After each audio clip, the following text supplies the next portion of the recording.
Outdoors Delmarva covers everything outdoors, including real hunting and fishing situations involving wildlife. We do our best each week to keep it tasteful, but discretion is advised. Now, enjoy the show. This week on Outdoors Delmarva, spring is in the air and we're hoping for some gobblers on the ground. Grab a seat on the forest floor for a Delaware turkey hunt.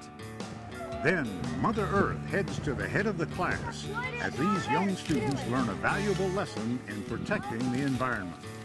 And meet the local club that's carving out time to do what they love. See these artists in action. Right now on Outdoors Delmarva.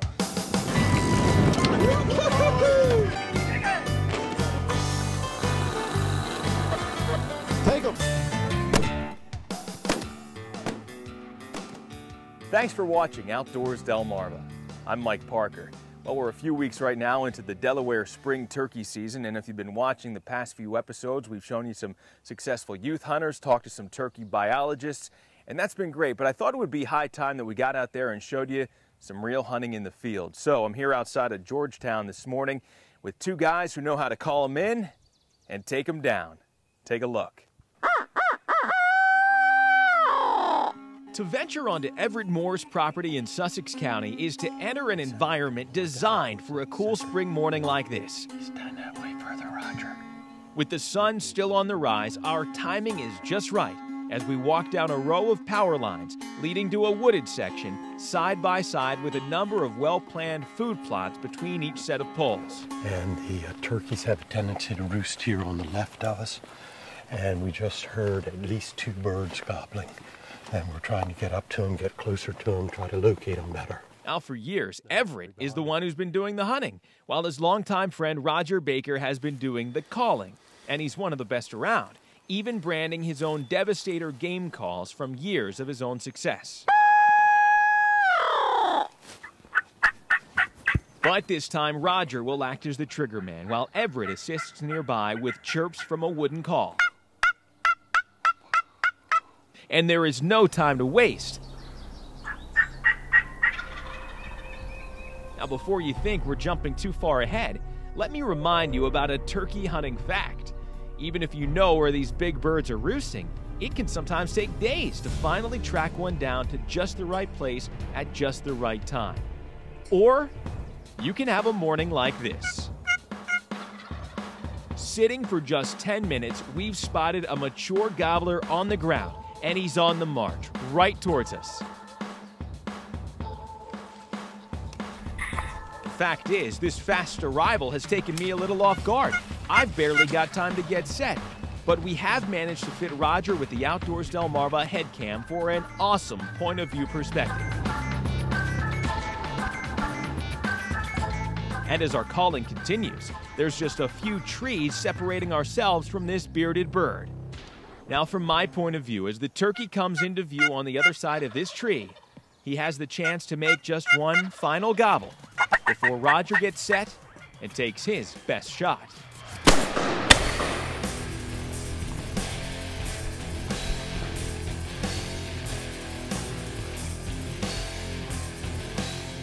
Good job, Roger. Didn't I tell you this is where we needed to come? He's a nice bird, Raj. Yes, he is. Oh, did you see his beard on him? I couldn't tell a while earlier if he had a...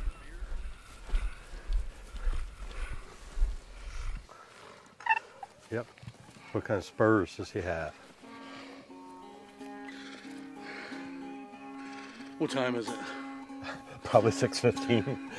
It didn't take very long. You know, we come in here this morning and knew that Everett knew that there was birds roosting on this side of the power line versus the other side, and you know, getting set up and not doing aggressive calling, and just we gave that bird exactly what he wanted, using the Devastator mouth call and the Devastator box call, and we had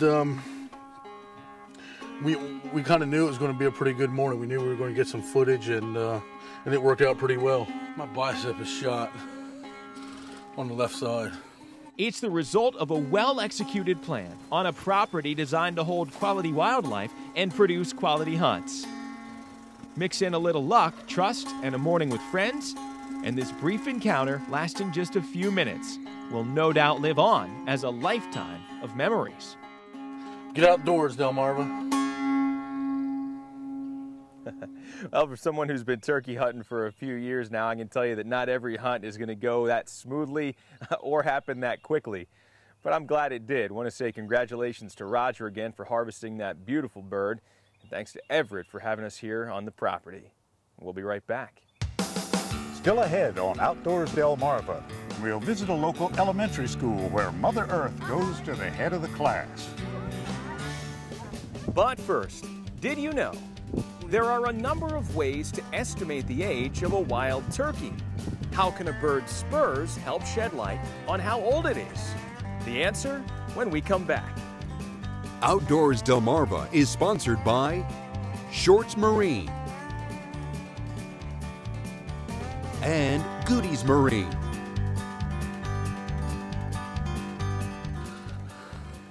My bicep is shot on the left side. Now, you said earlier you didn't think it was that heavy, Roger. Yeah, different story now. He's heavy. Outdoors Delmarva will be right back. Man.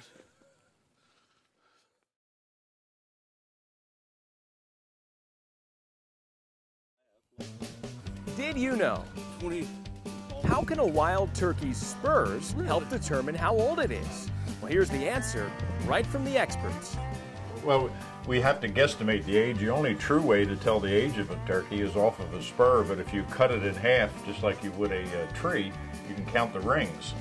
We would guesstimate this bird here is probably a 3-year-old bird with the length of his spurs and the length of his beard.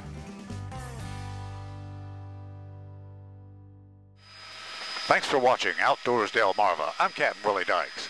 I've been flying around Delmarva long enough to see some big changes taking place. Encouraging changes like the resurgence of the bald eagle population. Over the years, changes in the regulation of industrial chemicals, habitat renewal, and other protections have helped these majestic birds thrive, and it's great to be sharing the skies with them. On the other hand, some changes are troublesome, such as the threat of rising sea levels, erosion of seashores, and even disappearing islands. Some places we've called home for centuries are in danger of being simply washed away. In any case, there are lessons to be learned as we do our best to pass these natural treasures on to the next generation.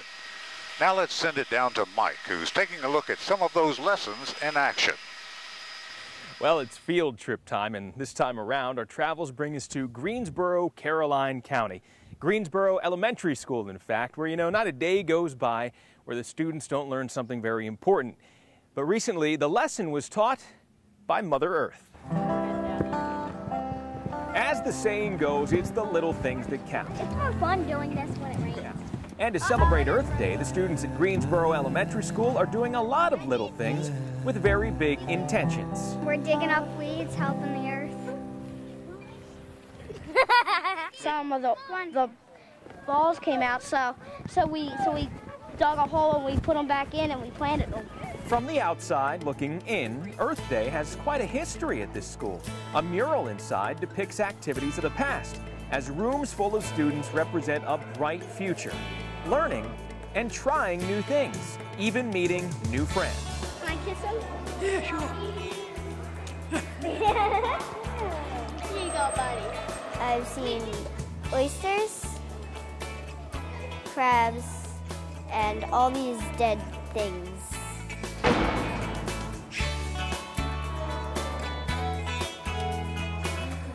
So I'll take the cardboard off one side here, and you can see. A beekeeper's hive represents the delicate balance between insect instinct and human needs. A symbiotic relationship where each depends on the other. The bees get shelter, while we benefit from the pollination of our food supply. We're hoping that they take it back home, perhaps talk to their parents about starting a garden, protecting the environment, recycling, reusing the things that they already have. Aboard the Fishmobile, it's the first time many of these kids have ever seen, let alone touch, a horseshoe crab or encountered a flounder that wasn't on the menu.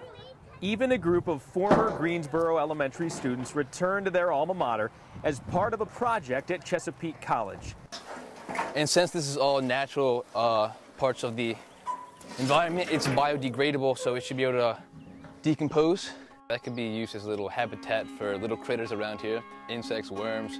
Can even be taken by birds and help build a nest. It's better to protect the earth because usually we're losing a lot more animals and species.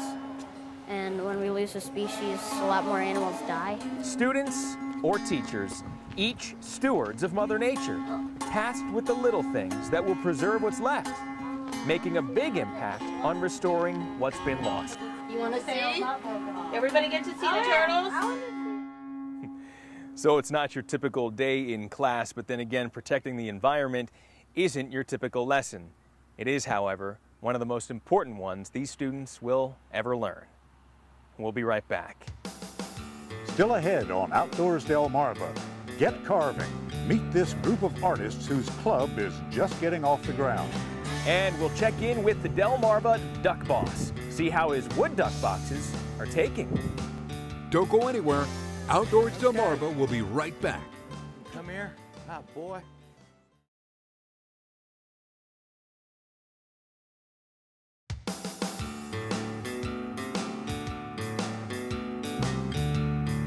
Thanks for watching Outdoors Delmarva. I'm Captain Willie Dykes. This weekend, master artists from around the country are on Delmarva for the Ward Museum's World Championship Wildfowl Carving Competition.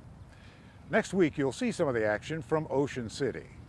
But one big weekend doesn't define this hobby, which some local folks have made part of their weekly routine. I volunteer here to take people through the museum on tours as a docent. And I thought, you know, is there a carving club here? This is the Ward Museum. I looked around and nobody said, no, there's nothing here like that. And this man right over here, Bob Shade, I met him out in the parking lot one Saturday morning, and he says to me, you know, we used to have a carving club here.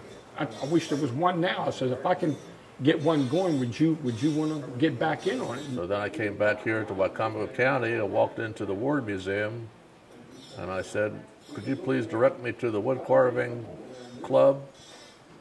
And they said, we don't have one. I said, well, that's interesting. I think Barry and George just decided that they were going to start a club. So here we are. We've got about 6, 7 people that show up on a regular basis. I started carving in 1982, a lot of years ago. And it was nice to come here because there were people who knew how to carve. Vinny, first duck that he's carving tonight. And we're showing how to use a power tool. So these people here are actually our mentors. And it's nice to come here twice a month and do something like this to get away from home and all the distractions of home and be with people and they tell you how to do things. So this is why I was doing it here. And if it weren't for this, I probably wouldn't be doing it. This was one of the first attempts of a least grebe. It's time consuming, it really is. 40 hours all told from beginning to end. I use a brush that has half a dozen hairs on it and put it in a stroke at a time and try and make it as feathery looking as possible. Just total immersion in something. You really can't think of the world problems or any kind of problem when you're carving. Very relaxing.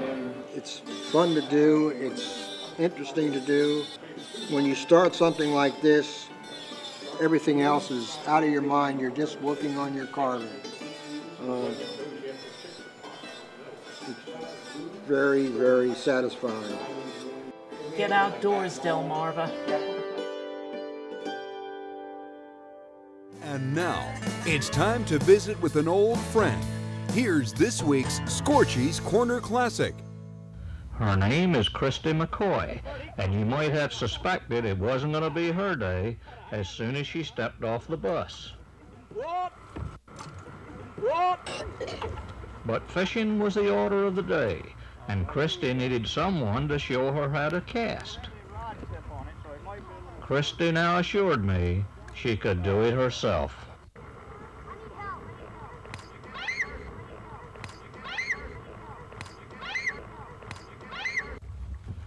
It was after this that Christy decided to seek out her own private nook in the corner of the pond, but her problems continued.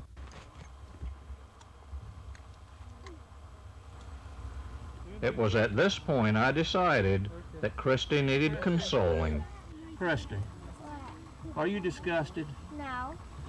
Have you give up? No. I still got faith. You still got faith. But in spite of her faith, Christy's woes continued. A tangle line, then she broke her rod. But there were bright spots. The chicken was good, and Christy won a prize. She was voted the unluckiest angler, a most deserving award. Scorchy Taws won on our Delmarva land. Coming up next on Outdoors Delmarva, we'll check back in with the man they call the Duck Boss. See if anybody's moving in. Stay with us. Mike and Captain Willie have more adventures to come.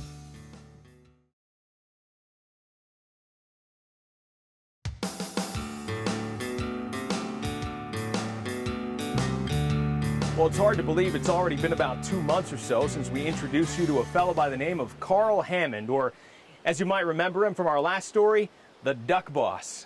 Yeah, and that nickname is pretty fitting. I mean, the guy is responsible for hundreds of duck boxes that he maintains around parts of Wicomico and northern Worcester counties. Well, back in the winter, we promised to return here in the spring to see how those boxes are filling out. And if you like to see conservation in action, you're going to love what you see.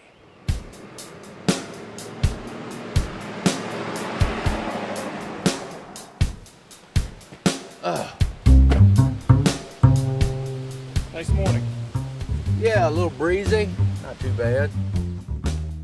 For our spring check-in, we headed right to the place we started back in March, a swampy little spot off the Pocomoke River where Carl first introduced us to his custom-crafted wood duck boxes.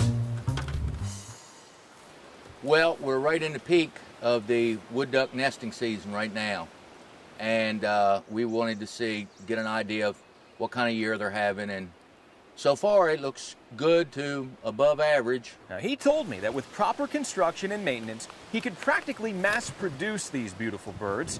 He didn't mention just how quickly a nesting hen will exit the box when we get a little too close.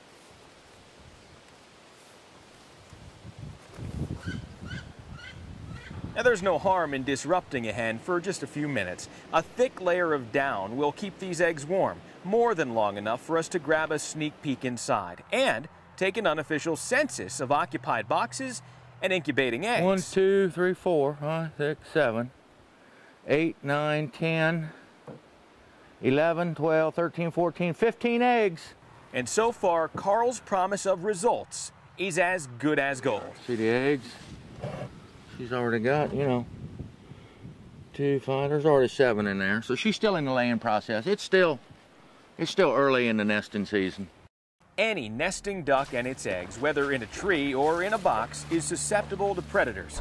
But Carl's design, using remnants from old metal brooder stoves, is key, eliminating the biggest nest raider there is, raccoons, and at least presents an obstacle for black snakes, for whom a wood duck box might as well be a box lunch.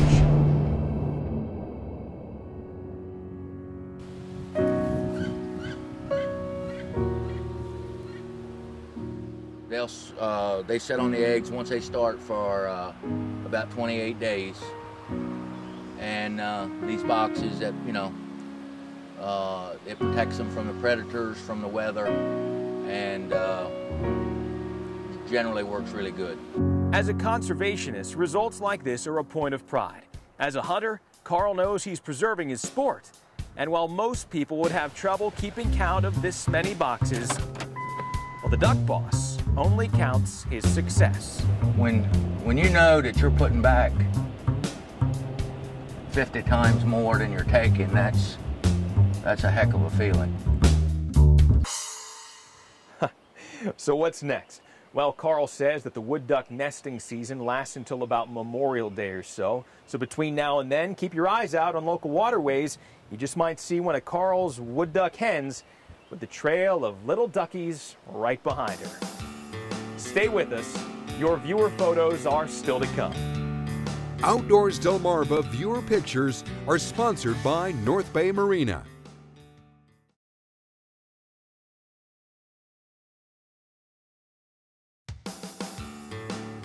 Outdoors Delmarva is sponsored by Shorts Marine and Goodies Marine.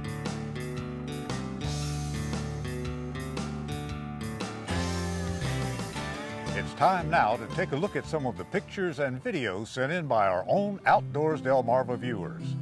Kara Lynn Jarman from Bishopville, Maryland, caught this 40-inch rock off Deal Island recently. Kara is a solid angler, and the smile on her face is proof that she's proud of this whopper. Devin Warwick from Salisbury sent in these shots of a big rock fishing trip a few days ago. Devin was fishing aboard his brother Rodney's boat on the Tangier Sound. Now these pictures are of their friends Marty Wood and his 40-inch rock, and Tom Phillips with a 44-incher. Great stuff, guys. And here's another big fish of a different kind. Calvin Smack, described by some of his friends as a local surf fishing legend, caught this big black drum off of Assateague recently. Great catch, and the fish was released. Just had 4 hogs come in. Shot one at about 27 yards. And here's a video taken with our viewer venture cam. We know our friend Kelly Rotz from Shorts Marine. This video is from a recent trip to Laredo, Texas. Kelly used a Matthews C7 Extreme to harvest 2 feral hogs and a shotgun to take care of this 63-inch rattlesnake. There you go, Delmarva. There's something you'll never see up there, hopefully. Some bow fishing rounded out the adventure, including a close encounter with a huge alligator gar. Kelly estimates the one that got away measured at least 6 feet long. Well, we love sharing your outdoors videos and photos, so please keep them coming. Just email me at mparker@wboc.com. Well, Willie, a pretty solid week of adventures. I mean, we had everything from a big spring gobbler to some kids celebrating Earth Day to even wild pigs. I'd say not too bad. Not bad at all, Mike. This time of year is just full of things to do, and we can't wait till next week. That's right. Until then, for Captain Willie Dykes, I'm Mike Parker, reminding you to get outdoors, Delmarva.